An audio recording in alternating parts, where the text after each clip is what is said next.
masuk ke dalam surga disebabkan anak-anak. Selepas khutbah tuan-tuan, saya turun dipeluk seorang brother yang badannya besar. Besar tuan-tuan, besar ustaz.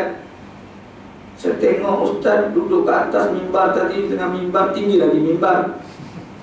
Dia kata, nampak kecil tapi hati saya tersentuh ustaz. Tersentuh macam mana? Tersentuh, saya sendiri ada buat motivasi untuk anak-anak.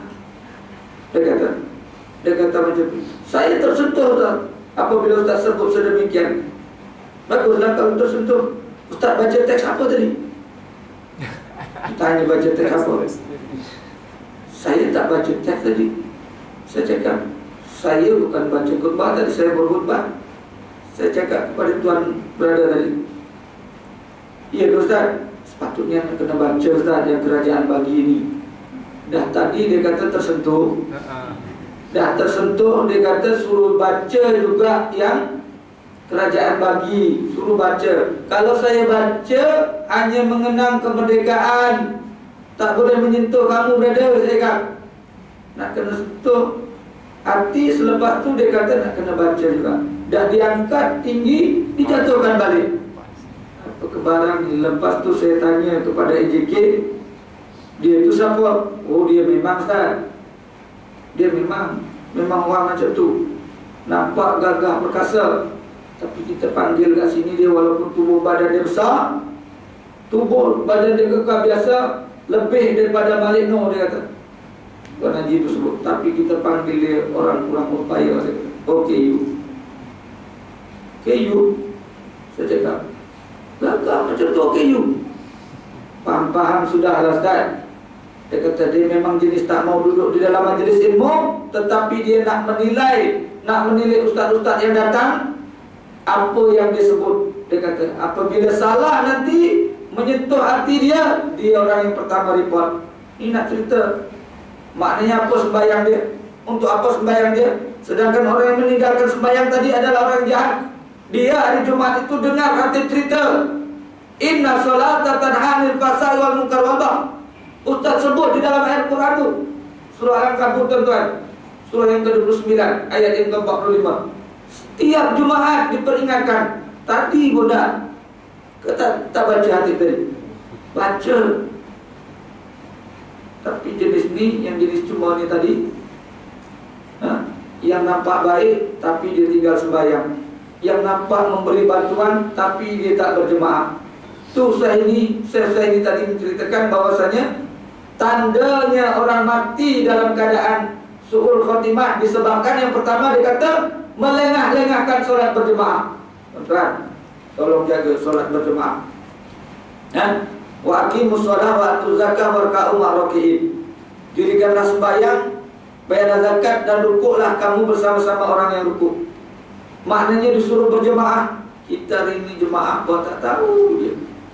Penekanan tu jemaah. Kami solat ustaz. Ustaz jangan kata kami tak solat. Kami solat dengan anak-anak di rumah. Jangan kata kami tak berjemaah. Kami berjemaah di rumah dengan anak-anak ustaz. Contoh, ustaz jangan suka aja cakap. Betul, soalannya kamu dengar tak azan tu di laut. Apabila dengar azan di laut, kan dah ada cerita dalam kitab ni. Yang mendengar lawan azan tak datang, munafik. Mudah tuan-tuan sebenarnya, tapi kita hari ini buat tak tahu dia. Perkara yang sedemikian. Muslimin dan muslimat yang dirahmati Allah sekalian, kita habiskan sikit lagi. Maka celakalah, azablah bagi orang-orang yang solat. Tengok, yang solat pun celaka, azablah neraka wilayah yang solat.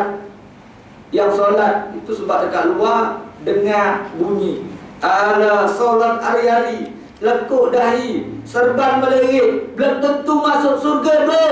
Ada dengar ibu? Ada pernah dengar tak? Dengar, belum tentu masuk surga. Betul lah ni dia. Ini dalilnya. Ini dalilnya. Belum tentu masuk surga. Sebab apa? Betul Allah Ta'ala kata. Sebab apa saya ni cerita tadi di dalam kitabnya. Pertama, sebab melengah-lengahkan solat. Yang kedua, dia kata tidak memahami apa yang kita baca di dalam solat. Ini dia. Tak faham apa yang kita baca dalam solat. Jangankan yang imam baca, yang kita baca sendiri tak faham, itu maka disudahi dengan kesudahan matinya su'ul khatimah. Alhamdulillah tuan-tuan, kita berdoa pada Allah Ta'ala, semoga Allah Ta'ala berikan kemudahan untuk kita disebabkan kita belajar mengaji hari ini. Ya? Itu aja. Kadang tak faham apa yang imam baca. Jangankan imam baca, kita sendiri baca ikrar kita, inna salati wa nusuki wa mamati lillahi rabbil alamin. Betul ke ibu? Betul tak? Ada tertinggal tak? Ada? Memang sengaja tinggal, sengaja ditinggal. Betul, kita ikrar kepada Allah Ta'ala dah. Solatku wahai Allah, ibadatku, matiku garanti untukmu ya Allah. Persoalannya hidupku benarkah untuk Allah? Hidup kita ni yang saya tinggal tadi. Kalau benar hidup kita untuk Allah Subhanahu Wa Taala, kenapa imam baca kita tak faham? Imam baca kita tak faham. Jangankan imam baca tak faham, kita baca sendiri tak faham. Sebab apa? Malasnya kita untuk mengaji, tuan-tuan. Mati disudahi dengan keadaan su'ul khatimah. Saya ini kata, cuba perdalamkan sikit, tuan-tuan. Perdalamkan sikit pengajian kita. Walaupun ini dah berkadar. Kalau kita nampak malaikat dah memayungi, mengembangkan sayapnya pada malam ini, kita nampak sekiranya kita nampak kita pun lari disebabkan memayungi majlis ilmu kita ni. Tapi kalau boleh saya buat penekanan, tambahkan sikit. Bacaan dalam solat itu sekurang-kurangnya hafal makna dan terjemahannya, sekurang-kurangnya, supaya tidak sebagaimana yang disebut saya ini tadi. Dia kata walaupun kita solat, tapi matinya disudahi dengan kesudahan yang tak baik. Sebab apa? Bacaan yang di dalam solat itu sendiri kita tak faham. Alhaakumut takasur, contoh. Kamu semua dilalaikan dengan perlombaan. Perlombaan yang macam mana? Mengejar harta benda, mengumpul harta benda, memperbanyak anak pianak. Ada anak ustaz, jaga anak ustaz, jaga cucu ustaz. Itu sebab tak boleh datang. Ibu-ibu, ada jaga cucu tak? Tak? Di balik dia dapat cucu tak? Tak faham dia, saja saja. Air tu, jaga cucu. Jaga cucu disebabkan tak boleh datang dengan lawangan azan. Sebab apa? Ini dari manusia dilalaikan dengan perlombaan memperbanyak harta benda, mengumpul harta benda, anak pianak dan cucu. Bahkan apabila diseru sedemikian, tak dapat menghayati bacaan-bacaan di dalam solat, hatta zurtumul maqabir, sehingga akan masuk ke dalam kubur. Kita tak faham lagi, masuk dah dalam kubur dah. Disebabkan apa? Malas kita belajar, malas kita mengaji, malas kita mendalami. Tapi kalau kita banyak mendalami, insya-Allah mudah-mudahan tuan-tuan muslimin dan muslimat yang dirahmati Allah sekalian. Jadi jam pun dah pukul 8.45. 8.40. Tuan-tuan, memang sunnah dah jadi kehidupan kita.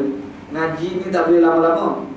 Apabila lama-lama dah mula mengending ke kanan, dah mengending ke kiri. Contoh, yang sehat tubuh badan okey lah. Yang kurang sehat, rasa sakit cari dinding dah. Ibu, rasa sakit lengan kaki cari dinding, melunjuk kaki seumpama. Banyak ni, dan memang jadi fikrah kehidupan kita. Tak boleh nak piano sendiri. Kalau dengar kuliah macam tu juga, pegang pen menginding ke sana, menginding ke sini. Sebab apa? Dah terlalu lama. Ini dah sejam dah. Dah sejam. Jadi tuan-tuan, waktu pun dah 9.40. Dah sejam kita berkongsi sedikit ilmu pengetahuan. Bukan niat saya tadi nak mengajar pada tuan-tuan ya, berkongsi sedikit ilmu pengetahuan. Kalau kata nak mengajar, tuan-tuan lagi ilmunya banyak. Pagi petang mengaji, ilmu tuan-tuan lagi banyak. Lagi boleh mengajar. Lagi tuan-tuan lebih dewasa, lebih tua daripada saya, yang perlu saya hormati. Itu sebab saya hormat kepada orang tua disebabkan mungkin orang tua banyak ilmunya, lebih ilmunya daripada saya.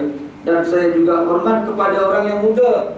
Budak kecil seumpama itu disebabkan mungkin budak kecil yang seumpama itu dosanya kurang daripada dosa kita. Itu perlu kedua-duanya, tuan-tuan. Orang tua nak kena dihormati, anak-anak juga nak dihormati. Ini dah, tuan-tuan. Ini dah.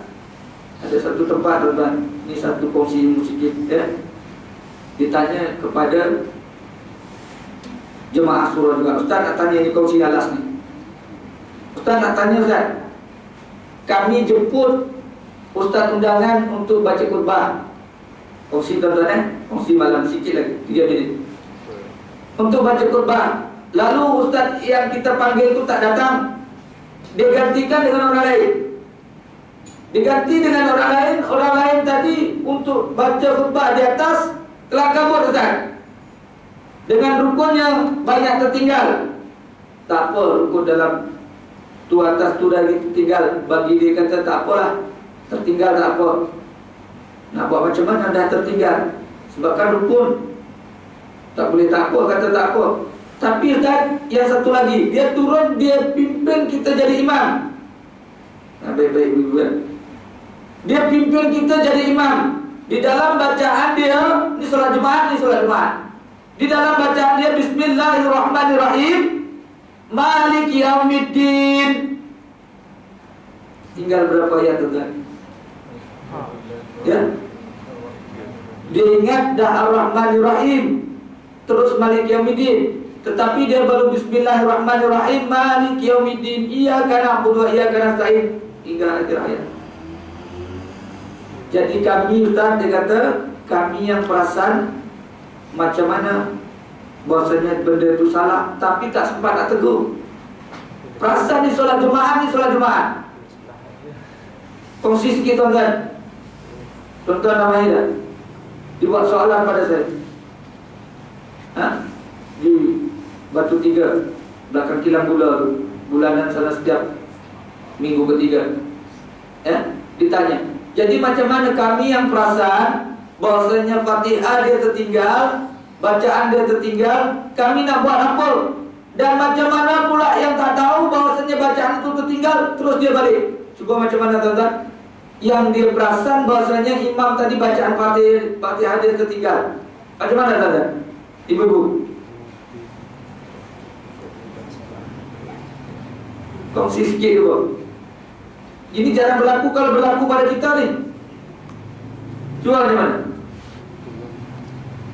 Imam tertinggal bacaan dia, Bismillahirrahmanirrahim, terus Malik Yaumiddin, Alhamdulillahirabbil alamin, Ar-Rahmanirrahim, tak ada, terus Malik Yaumiddin.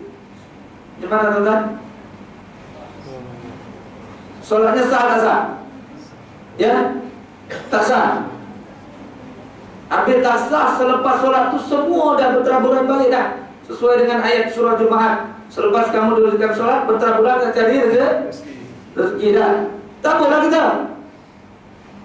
Cuba macam mana solat kita? Sah tak sah? Sah tak sah, tuan-tuan? Tak sah kalau kita tahu. Tapi kita tahu, kita nak buat macam mana? Kita tahu Fatihah tertinggal, waktu solat Jumaat, kita nak buat macam mana? Ya? Macam mana, Cik? Sebaik itu. Tengok mudahnya. Mudahnya kalau ada ilmu, kan? Ya. Kenapa tak tegur masa imam salah tadi, kata? Kenapa tak sebut subhanallah? Sampai semua bising-bising semua, imam salah tadi. Imam salah macam mana? Habis kita yang tahu, kita terus solat zuhur dah, terus solat tu. Yang buat-buat tak tahu tu, tetapi dia duduk saf depan, terus balik sebab dia dah kekikiran. Macam mana? Macam mana, Tuan Haji? Dia nak kerja bas kilang dah tunggu tu kat luar, ibu-ibu. Macam mana? Bas kilang dah tunggu kat luar, nak buat solat apa? Tengok, tuan-tuan, kalau tak ngaji ni, nak cerita mengaji ni, kalau tak ngaji bahaya. Itu sebab datang mengaji, jangan tak datang mengaji. Pula dah macam tu, macam mana pula tu? Habis Ustaz yang baru dapat tuh, yang baru dapat, yang baru masuk, dia dapat 1 rakaat, dia tak tahu kesalahan imam. Macam mana pula dia baru dapat 1 rakaat? Imam yang mula-mula salah tadi rakaat yang pertama. Yang tu kira macam mana? Yang tu macam mana? Sebab dia tak tahu. Jadi macam mana? Okey tak, okey, teruskan. Dapat Jumaat tak dapat Jumaat? Dapat. Yang duduk saf depan tadi dah tahu imam salah tapi tak buat. Dapat Jumaat tak dapat? Tak dapat. Tengok, nak membezakan orang yang ada ilmu dengan tak ada ilmu ni. Kita tuan-tuan bertuah dan beruntung, walaupun sedikit perkongsian ilmu pada malam ini, kita duduk di dalam majlis ilmu. Kita berdoa sama-sama tuan-tuan, semoga kita dimatikan oleh Allah Subhanahu Wa Taala dalam keadaan berilmu, pengetahuan tentang agama, ilmu yang tidak sesat dan menyesatkan untuk diri sendiri dan kepada orang lain, yakni ilmu agama, mengikut apa yang dikehendaki Allah dan Rasul. Sekedar itulah tuan-tuan yang dapat saya sampaikan. Sebelum saya tutup tuan-tuan, yang saya selalu sebut daripada tadi, kita terkadang mengaji ni mengending sana mengending sini dah memang sunatullah. Ya, sakit lutut, sakit kaki ibu-ibu ya. Saya menolong Ustaz Anwar Muhammad Nur juga menjualkan produk dia, 200 jenis akar kayu. Dia ada jual di sini dah. Saya tolong dia kemana-mana tuan-tuan. Dia sebulan datang sini, dia boleh jual 2 kotak ya. Saya boleh jualkan 10 kotak. Sebab kuliah saya merata, memang saya promote untuk nak dapatkan ni, nak dapatkan beli sambil menderma untuk sekolah dia. Untuk Ustaz Anwar Muhammad Nur. Dekat luar ibu-ibu ya, ada sebagaimana yang Ustaz Anwar Muhammad Nur bawa, 200 jenis akar kayu. Yang terbaru ni ibu-ibu, muslimat semua telefon, dia kata, Ustaz bila nak datang, dia kata minggu bulan depan. Ustaz nak datang Dato' Harun bila? Bulan depan. Ustaz ubat dah habis. Dan kali ibu kalau nak tanah habis cepat, ambil banyak, saya kata. Beli banyak. Selama saya amalkan ubat ni Ustaz, dia kata, minta maaf kalau ada doktor, saya tak payah pergi ke klinik ambil 2 kali seminggu gas. Tak payah lagi ni. Sama tuan-tuan, betul. Dekat Kota Damansara, baru 2 hari lepas suruh datang juga, hantar kat sana. Dekat Flat Exora, sama juga, suruh yang sedemikian. Ada dekat luar tuan-tuan. Yang kedua, minyak zaitun juga ada. Ini kawan saya punya juga, ini bukan saya punya. Saya cukup dengan niaga lah tuan-tuan. Niaga Tuan Haji Malik datang sini, panggil, saya datang. Cukup dengan niaga insyaAllah. Saya tolong promokan untuk Ustaz Anwar. Barangnya ada di luar, anak saya jaga. Minyak wangi pun sama. Minyak wangi sama tuan-tuan. Tolong haba anak juga. Memang dia tak kerja-kerjanya, dia malam je ikut-ikut Ustaz kemana-mana. Malam ni dia dah balik Taipei sebab nak raya dah. Minyak wangi ni tuan-tuan, ini produk dia punya sendiri punya. Saya ada nama semua, ada dekat luar tuan-tuan. InsyaAllah itulah yang dapat saya sampaikan. Mudah-mudahan kitab tadi, kalau tak beli, tak apa, susun balik, masuk ke dalam tu, saya bawa balik. Tapi sekurang-kurangnya, kalau tak beli rugi. Dah, Ustaz yang ajar sini 50 tanda-tanda orang munafik tak jual kitab ni dah. Ada dah beli dah. Dah beli, terkadang tinggal kat rumah, tak bawa masalahnya. Kalau boleh beli, letak kat surau. Apabila ada ustaz yang mengaji, kita boleh buka balik. Kalau tak beli tak apa, susun balik. Tapi kalau beli dengan harga RM10, tengok ustaz ni harganya RM6, jual RM10. Sama juga tadi, RM4 saya nak masukkan untuk ke tabung Ustaz Anwar Muhammad Nur Tafiz. Maki ya? Maki ke? Habis apa? Maaf lah, saya tersilap. Tapi memang saya tolong untuk dia. Dulu tolong ustaz yang lain. Tolong ustaz yang lain tuan-tuan. Tuan-tuan tahu tak? Apabila saya umum tabung dengan ini sekali, keluar saja saya disahut. Ustaz, saya tak mau ustaz tabung ni jalan lagi kat tempat saya ni. Kalau ustaz nak kuliah lama, tabung yang nama ni, yang Tafiz ni, stop. Amboi, tak bagi. Saya pun terus tak buat tuan-tuan. Sejuk hati saya. Tak tahu apa sebab. Saya tak buat. Saya tolong Ustaz Anwar Ma'no nih, dia orangnya memang betul-betul nak memperjuangkan, nak mendirikan tapis itu. Tolonglah tuan-tuan, melalui kitab yang saya jual nih, untuk tuan-tuan juga sendiri. Itulah yang dapat saya sampaikan sedikit sebanyak. Ya, yang baik datangnya daripada Allah Subhanahu Wa Taala, yang tak baik, yang terkasar bahasa itu mungkin kesilapan saya sendiri sebagai orang biasa. Terlanjur bahasa saya minta maaf kepada tuan-tuan. Dahlah sekali-sekali datang sampai lewat pula, sampai 8.53 8.53. Jadi minta maaflah kalau mencuri waktu dalam kuliah. Tak apalah, mencuri waktu dalam kuliah bertambah ilmu. Jangan mencuri waktu, mencuri bacaan dalam sembahyang dan mencuri waktu dalam sholat, insyaAllah. Itulah yang dapat saya sampaikan. Mudah-mudahan kalau ada kesempatan dan umur panjang, kita akan berjumpa di lain kesempatan. Aqulu qouli hadza wa astaghfirullahaladzim li wa lakum. Assalamualaikum warahmatullahi wabarakatuh. Subhanakallahumma wa bihamdika asyhadu an la ilaha illa anta astaghfiruka. Bismillahirrahmanirrahim. Wal 'asri innal insana illa allazina amanu bis-solati was-salam. Bismillahirrahmanirrahim. Allahumma ja'alna hajatan min maqama taqana min ba'di tabaraka ma'suma. Allahumma al haqqa haqqa warzuqna ittiba'ana al-batila batila wa tinaba. Rabbana atina fid dunya hasanah wa fil akhirati hasanah wa qina adzabannar. Walhamdulillahi rabbil alamin. Aqimus shalah.